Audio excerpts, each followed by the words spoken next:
sometimes people ask me, hey Paige, where's your favorite place to club in the world? And there are lots of places I could answer, but honestly I usually end up going with Fukuoka, Japan.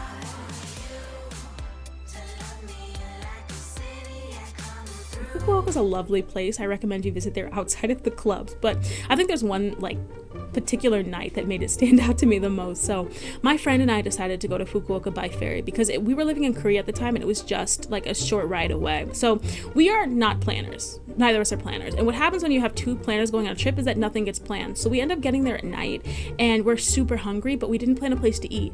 And we go walking around for somewhere to eat and everything is absolutely closed down. It's shut down and it's like not even super late. And so we're like, oh my gosh, what are we gonna do? We start roaming around the city and we find this massive food stall place. Like it was like so long it looked mythical, except all of them are closed down except for this one in the middle that was like illuminated. So we headed towards it.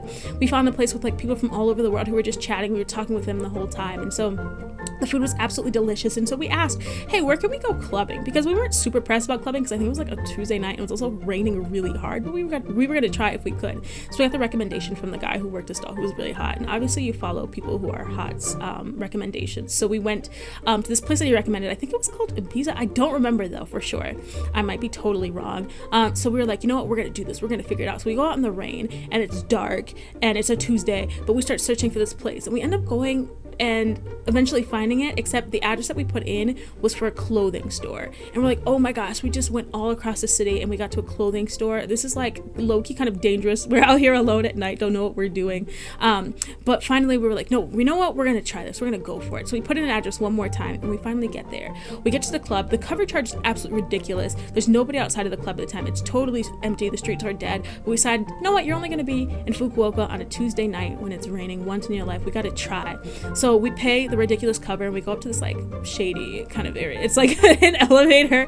I don't know, it's not really that shady. I think in just in our heads everything was more intense than it actually was. But anyway, so we get into the elevator and we go up and I'm like, oh my gosh, I don't even know if this is EDM or something. Like, what if we paid all this money just to hear EDM? So finally we open up, the elevator doors open up and like everything's like purple. I'm like, what's going on? Like, and we start hearing the faint sounds of like hip hop.